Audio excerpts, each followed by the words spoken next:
हमारे शहर, हमारे गांव, हमारा परिवार, हमारा समाज और हमारा राष्ट्र, हम कितने एक बतौर मनुष्य हम कितने बंटते जा रहे हैं। हमारा संघर्ष हमें कहाँ पहुँचा रहा है? आखिर वह कौन सी वजह है कि मनुष्य एकाकीपन का शिकार हो रहा है? नमस्कार, आप देख रहे हैं साहित्य तक के बुक कैफे का एक दिन एक किताब कार्यक्रम। मैं हूं जयप्रकाश पांडे और आज मैं एक ऐसे कहानी संग्रह के साथ उपस्थित हूं जो ऐसी ही कहानियों के साथ उपस्थित होता है जिसमें मनुष्य की टूटन, मनुष्य के जीवन का अंधेरा, उसका संघर्ष, उसके संकल्प, उसकी उम्मीदें और उसका परिवेश, विशेषकर वर्तमान परिवेश पूरी तरह से परिलक्षित होता है।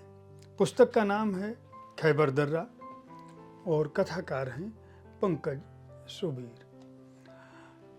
खैबर दर्रा के आवरण पर लिखा है, हर शहर हर कस्बे में चाहिए खैबर दर्रा। पंकज सुबीर, जिनका जन्म 11 अक्टूबर 1975 को हुआ, वे सभी भाषाओं में लिखते हैं। बतौर कथाकार उनकी अपनी एक अलग व्याप्ति है, तो कविता के क्षेत्र में भी उन्होंने अपनी खास धमक बनाई और उस कविता संग्रह का उल्लेख मैंने इसी कार्यक्रम में बुक कैफे के एक दिन एक किताब कार्यक्रम में किया था। अब तक उनके 4 उपन्यास प्रकाशित हो चुके हैं, 11 कहानी संग्रह, 1 गज़ल संग्रह भी प्रकाशित है।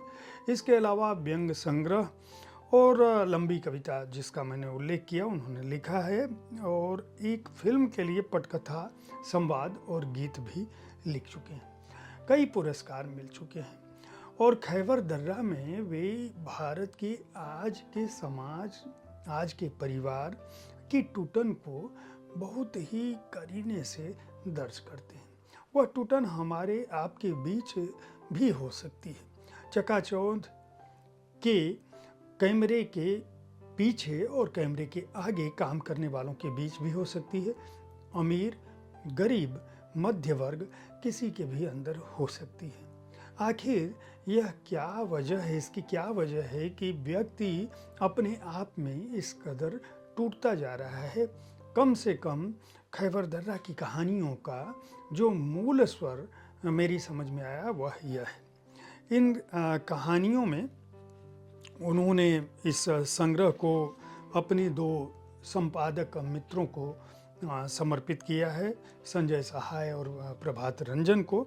और जो कहानियाँ इस संग्रह में शामिल हैं उनमें एक थे मटरू मियाँ, एक थी रज्जू, हरे टीन की छत, खैबर दर्रा, वीर बहुटिया चली गई, देह धरे का दंड, निर्लिंग, आसमां कैसे कैसे, कबीर माया पापड़ी, इजाजत ऐट, घोड़ा, डोंगरी।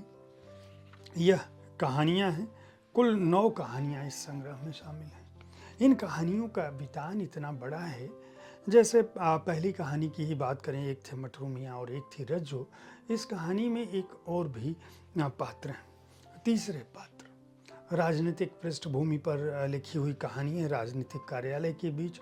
वहाँ मंदिर, मस्जिद के जो झगड़े हैं वो भी हैं, साथ ही पारिवारिक झगड़े हैं। इसके अतिरिक्त मटरू मियाँ का भागना है, रज्जू से उसकी मुलाकात है, और इन सब के बीच एक पत्रकार संपादक जिनका नाम दुर्गादास त्रिपाठी है, और पीठ पीछे उनको शॉर्ट टर्म में लोग डीडीटी कहकर बुलाते हैं। डीडीटी का जीवन कैसा है, किस तरह से उस दौर में राजनीति में डीडीटी के इशारे पर पत्रकारिता की तूती किस तरह से बोलती थी कि चाहे वह कलेक्टर हो, चाहे एसपी हो, चाहे तंत्र साधना हो, चाहे वशीकरण हो, चाहे सम्मोहन हो, चाहे मारण हो, चाहे मोहन हो, उच्चाटन हो, चाहे जो भी वजह रही हो, जिले का बड़ा से बड़ा महकमा डीडीटी के इशारों पर नाचता था। लेकिन डीडीटी के भक्तों की संख्या जहाँ बहुत अधिक थी, वहीं उनके जीवन के साथ एक और भी विसंगति जुड़ी थी कि लोग उनकी नपुंसकता की चर्चा भी अलग ढंग से करते थे और उसके लिए ढप्पस शब्द का प्रयोग करते थे। और यहाँ पे वो लिखते हैं कि कई बार ये चर्चा होती थी कि उनके बहुत सारे पुरुष प्रेमी हैं, लेकिन पुरुष प्रेमी से में जितना अपमान नहीं था, उससे अधिक अपमान नपुंसक होने में था, क्योंकि उस जमाने में दुनिया के सबसे बड़े दुर्गुणों में यह था कि आपके अंदर पौरुष न हो। यह एक शारीरिक कमजोरी नहीं थी, बल्कि उस जमाने में गाली थी। और डीडीटी इस बात को जानते थे और जब कोई उनको देखकर मुस्कुराता था तो उनके मन में यह आशंका उठती थी कि कहीं ऐसा तो नहीं कि लोग इस वजह से मुझ पर मुस्कुरा रहे हैं। रज्जू की कहानी क्या है, मटरू मियाँ की कहानी क्या है, डीडीटी उस कहानी में कैसे आते हैं, उसके लिए इस कहानी को पढ़ना पड़ेगा आपको। लेकिन कुछ और भी कहानियाँ, जो भी कहानियाँ हैं, हर कहानी की, पंकज सुबीर की कहानियों की सबसे बड़ी खासियत उनका शिल्प कौशल है। कहानियों पर, कथानकों पर उनकी पकड़ है। वे अपने पात्रों को जिस तरह से बुनते हैं, रचते हैं, सृजते हैं, वे आपके आसपास के होते हुए भी आपको इस बात के लिए बाध्य कर देते हैं कि हर कहानी के पाठ के बाद आप कुछ समय तक सोचने पर बाध्य हो जाएं। देहधरी का दंड जो है वह कहानी ये बताती है कि एक सरकारी अस्पताल है, सरकारी अस्पतालों का एक जैसा चित्रण है। कोई भी व्यक्ति जो कस्बे में या छोटे शहर में रहता है वह सरकारी अस्पतालों की स्थिति से विज्ञ है। यहाँ तक कि दिल्ली जैसे महानगर में भी सरकारी अस्पतालों की स्थिति थोड़ी बेहतर होती है छोटे शहरों या जिलों से, लेकिन यहाँ भी वही स्थिति है।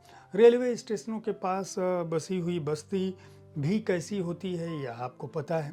उस बस्ती में किस तरह से गंदगी होती है यह भी आपको पता है। इस अस्पताल में ऐसे ही एक दुर्घटना का शिकार दंपति को लाया जाता है, जिसमें से एक मृत हो चुका है और दूसरा जिंदा है, लेकिन वो किस स्थिति में जिंदा है इसका आभास आपको कहानी पढ़ने पर लगेगा। एक को बाहर रखा गया है, एक को अंदर रखा गया है। दुर्घटना का कारण पुलिस आ जाती है, क्योंकि पुलिस केस है। पुलिस आने के बाद वह इंस्पेक्टर सोचता है कि आखिर ये क्या किया जाए। पता चलता है कि ये जो दुर्घटना है, दरअसल दुर्घटना कोई सड़क दुर्घटना नहीं है, ये आग लग गई थी। और एक जिस बस्ती में, जो रेलवे किनारे की बस्ती है, वहाँ आग लगी थी और उस आग में ये स्थिति हुई कि एक जलकर मर गया और दूसरा बच गया। जो बचने वाला है वह आदमी है, जो मर चुकी है वह उसकी पत्नी है। उसकी पत्नी है या उसकी सहचरी है या उसकी जीवन संगिनी है, इसके बारे में भी पता नहीं। पड़ोस के लोगों को यह मालूम नहीं है कि इन दोनों के बीच कभी किसी ने झगड़ा देखा नहीं था। प्यार मोहब्बत इतनी गहरी थी कि मालूम नहीं कि ये दोनों कभी झगड़ भी सकते हैं। वह आदमी जो जल चुका है, वह अपनी उस सहयोगी को, जीवन संगिनी को बचाने के चलते उस अवस्था में पहुंचा होता है जहां वह मरने की स्थिति में होता है। डॉक्टर सरकारी अस्पताल में सुनने को राजी नहीं है। डॉक्टर की चिंता ये है कि एक मर चुका है जिसका पोस्टमार्टम उसे सुबह आकर करना है, दूसरा जो बचा है, सरकारी अस्पतालों में ऐसा जीवन संरक्षा के कोई यंत्र नहीं है कि उसको बचाया जा सके। डॉक्टर की ये भी चिंता है कि वह भी मर जाएगा तो मुझी को पोस्टमार्टम करना होगा। देर रात होती है, पूछताछ की थोड़ा सा होश आता है उस व्यक्ति को, तो पूछताछ की स्थिति में इंस्पेक्टर पूछता है कि आखिर ये घटना, ये हादसा हुआ कैसे, क्या तुम लोगों के बीच कोई झगड़ा हुआ था? और इस प्रश्न पर उसका पोस्टमार्टम करना होगा। जब वो पूछता है कि हमारी जो पत्नी है उसका क्या हुआ, तो इंस्पेक्टर कहता है वो मर चुकी। वो जो घायल है, जो पति है, जो एकदम मरणासन्न है, वो कहता है कि किसी भी हालत में, इंस्पेक्टर के सामने रोने लगता है कि उसका पोस्टमार्टम मत करिए। इंस्पेक्टर जब पूछता है कि प्रश्न क्या है, क्यों पोस्टमार्टम नहीं करना है, तो वो कहता है कि दरअसल वो स्त्री वेश में एक पुरुष। यह कहानी ट्रांसजेंडर, समलिंगी संबंध और परिवार में स्त्रीण गुणों के साथ पैदा हुए किसी लड़के या पौरुषत्व के गुणों के साथ पैदा हुई किसी लड़की के जीवन की विडंबनाओं को भी बताती है। किन किन स्थितियों में उस लड़के को, जो लड़की रूप में इसके साथ रहता है, उसे भागना पड़ा था, कैसे इसकी मुलाकात होती है, किस तरह से ये दोनों शादी के बंधन में दोनों एक दूसरे के साथ शारीरिक संबंध में होते हैं और एक परिवार की तरह से रहने लगते हैं। इस बीच इन दोनों का किस तरह से शोषण होता है, किस तरह से इन्हें नौकरी की ज़रूरत होती है और उस नौकरी की ज़रूरत में किस तरह से उस इलाके के एक बड़े साधु संत महात्मा टाइप, महाराज जी टाइप व्यक्ति हमेशा नए लड़कों को अपने साथ साल भर, वर्ष भर, 2 वर्ष भर रखते हैं, लेकिन उन्हें बाद में निकालते नहीं। नया लड़का आ जाता है तो उसकी जगह पुराना हट जाता है और उसकी जगह कोई नया लड़का आ जाता है, लेकिन जो पुराना है उसको बाहर नहीं निकाला जाता। महाराज जी उसको कोई ना कोई काम देते हैं और वहीं उसी आश्रम में इन दोनों की मुलाकात होती है और फिर ये दोनों महाराज जी की इच्छा से ही अपने जीवन को चुन लेते हैं। ये कहानियाँ दरअसल हमारे आसपास के उन विषयों पर दृष्टि डालती हैं जिन्हें हम देखते हैं, समझते हैं, लेकिन जिन पर चर्चा नहीं करना चाहते।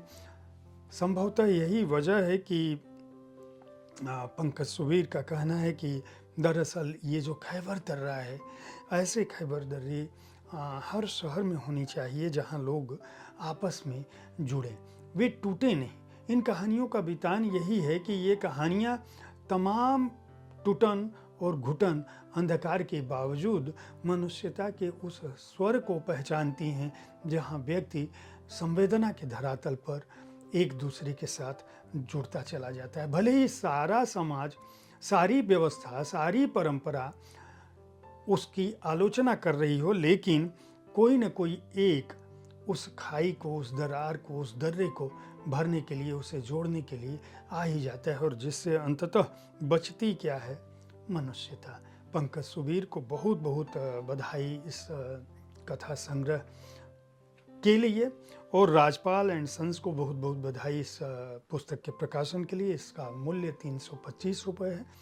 मैं उम्मीद करता हूं कि अगर आप अच्छी कहानियों को पढ़ना चाहते हैं तो इस कहानी संग्रह को, खैबर दर्रा को ज़रूर खरीद कर पढ़ेंगे।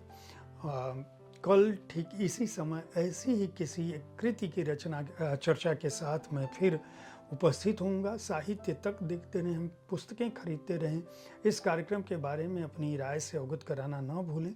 मैं विविध विधाओं की पुस्तकों के साथ इसीलिए आपके पास उपस्थित होता हूं कि आप उन पुस्तकों का चयन कर सकें जिन्हें आप पढ़ना चाहते हैं। धन्यवाद।